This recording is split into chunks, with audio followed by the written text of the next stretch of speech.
तो बांग्लादेश ने यह साबित कर दिया है कि अगर कोई सबसे नक्कारा देश है तो वह खुद है भारत का पड़ोसी बांग्लादेश। क्योंकि कुछ दिन पहले तो बांग्लादेश की नई सरकार भारत के सामने झुकने पर मजबूर हुई थी और मोहम्मद यूनुस ने यह बात कही कि भारत के साथ ट्रेड रिलेशंस को बढ़ाना चाहते हैं और भारत के साथ मिलकर ही वे नए फैसले लेंगे। लेकिन मोहम्मद यूनुस की तरफ से ऐसा बयान सामने आए 2-3 दिन भी ढंग से नहीं बीत कि बांग्लादेश की इस्लामिस्ट पार्टी की तरफ से पश्चिम बंगाल की सीएम ममता बनर्जी को धमकी दी गई है कि वह अपने स्टेट को मोदी शासन से बिल्कुल आजाद कर दे।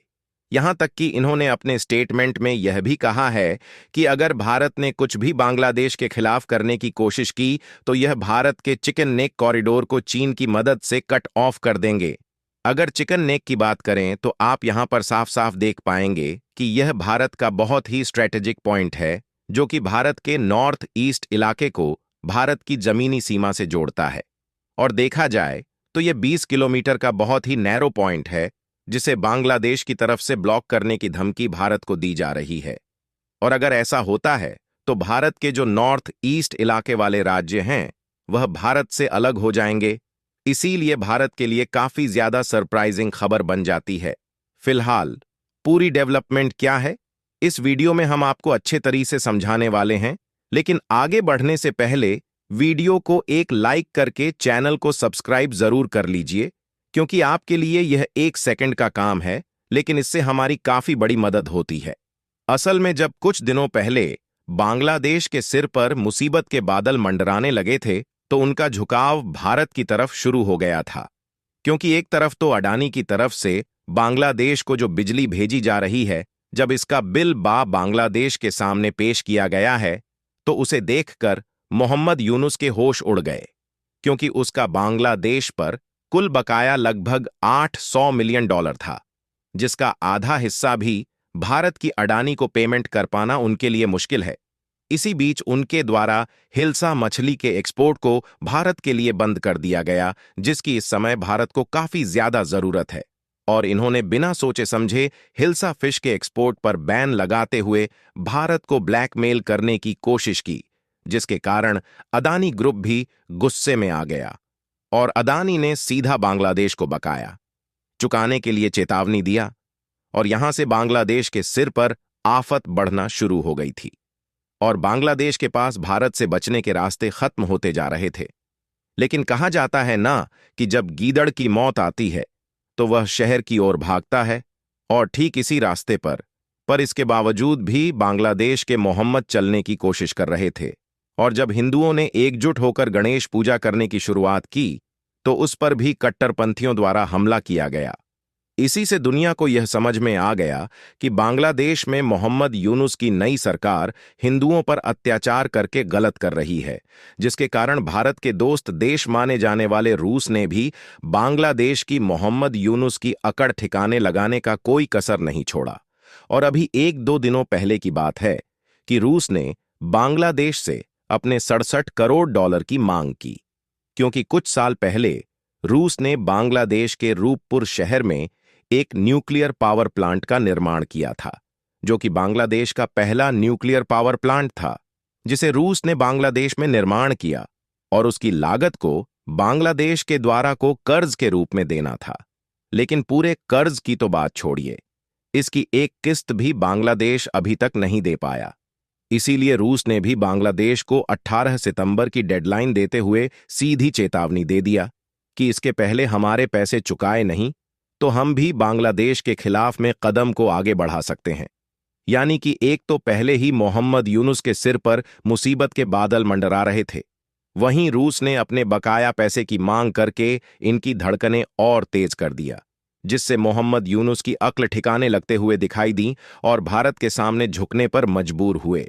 यहां तक कि उन्होंने यह तक कह दिया कि उनकी तरफ से भारत पर कोई दबाव नहीं बनाया जाएगा और भारत अपने हिसाब से जिस तरीके से चाहे उस तरीके से तीस्ता नदी पर समझौता कर सकता है, क्योंकि उन्हें यह बात समझ में आ गई कि अब भारत ही है जो उन्हें इस मुसीबत से बाहर निकाल सकता है।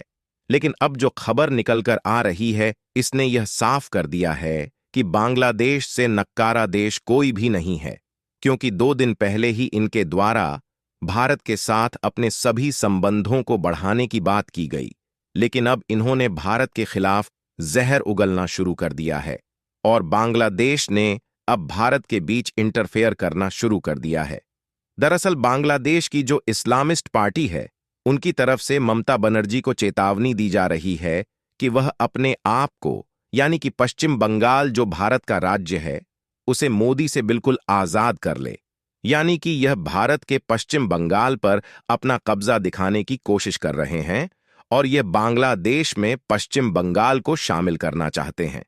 क्योंकि आप इस मैप में देखें तो इसमें भारत का पश्चिम बंगाल राज्य और बांग्लादेश साफ साफ दिखाई दे रहा है, जो कि एक दूसरे की लंबी सीमा से सटे हुए हैं।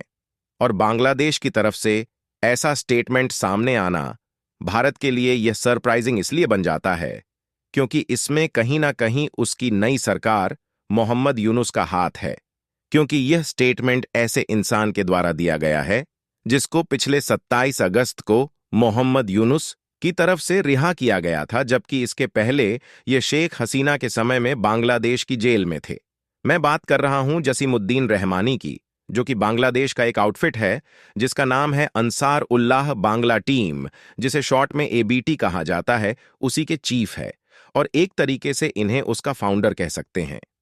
हालांकि यह टेररिस्ट आउटफिट के फाउंडर है, इन्हें बांग्लादेश की नई सरकार मोहम्मद यूनुस के द्वारा ही कुछ दिन पहले रिलीज किया गया, जिससे अब यह बात जाहिर है कि उनके द्वारा जो भारत के खिलाफ स्टेटमेंट दिया जा रहा है, इसमें बांग्लादेश के नई सरकार की इवॉल्वमेंट है। इनके द्वारा अभी कहा गया कि यह लोग बंगाल को भारत से आजाद कराएंगे और अगर भारत कोई भी एक्शन लेने की कोशिश करता है तो चीन की मदद से भारत को 2 टुकड़ों में तोड़ देंगे और चिकन नेक को ब्लॉक कर देंगे और आगे चलकर जो दिल्ली में इस्लामिक फ्लैग है उनको भी यह खुद होस्ट करेंगे। आपको बता दें कि चिकन नेक भारत के लिए काफी ज्यादा इंपॉर्टेंट कॉरिडोर है, क्योंकि इसकी चौड़ाई 20 किलोमीटर की है और इतने पतले रास्ते से ही अरुणाचल प्रदेश और सिक्किम जैसे राज्यों के साथ भारत के अन्य राज्यों से व्यापार किया जाता है। और अगर इतने इंपॉर्टेंट रास्ते को ब्लॉक कर दिया जाता है तो भारत की नॉर्थ ईस्ट इलाके वाले राज्य अलग हो जाएंगे।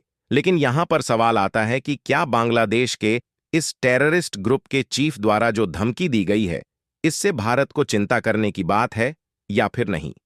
तो इसके लिए आपको बता दें कि बहुत ज्यादा चिंता करने की बात नहीं है, लेकिन थोड़ी बहुत कंसर्न की बात जरूर है, क्योंकि आपको बता दें कि इसी इंसान ने कई बार बांग्लादेश के लोगों को कश्मीर भेजने में मदद की है और 7-8 महीने पहले अर्शदुल्लाह बांग्ला टीम के कई आतंकवादी ने भारत में घुसने की कोशिश की थी, जिन्हें असम के बॉर्डर पर गिरफ्तार किया गया था। लेकिन बांग्लादेश अगर भारत के चिकन नेक पर हाथ मारने की कोशिश करता है तो उसे यह नहीं भूलना चाहिए कि उसका भी एक चिकन नेक है जो भारत की मुट्ठी में है। फिलहाल आपको क्या लगता है कि भारत को अब क्या करना चाहिए? अपनी राय का कमेंट में जरूर बताएं। और हमने इस वीडियो में सही जानकारी लाने के लिए काफी ज्यादा रिसर्च किया है, उसके लिए वीडियो को एक लाइक करके अपने मित्रों तक शेयर जरूर करें। इसी तरह और भी नॉलेजेबल वीडियो देखने के लिए चैनल को सब्सक्राइब करके बेल आइकन को ऑल पर जरूर सेलेक्ट करें। जय श्री राम।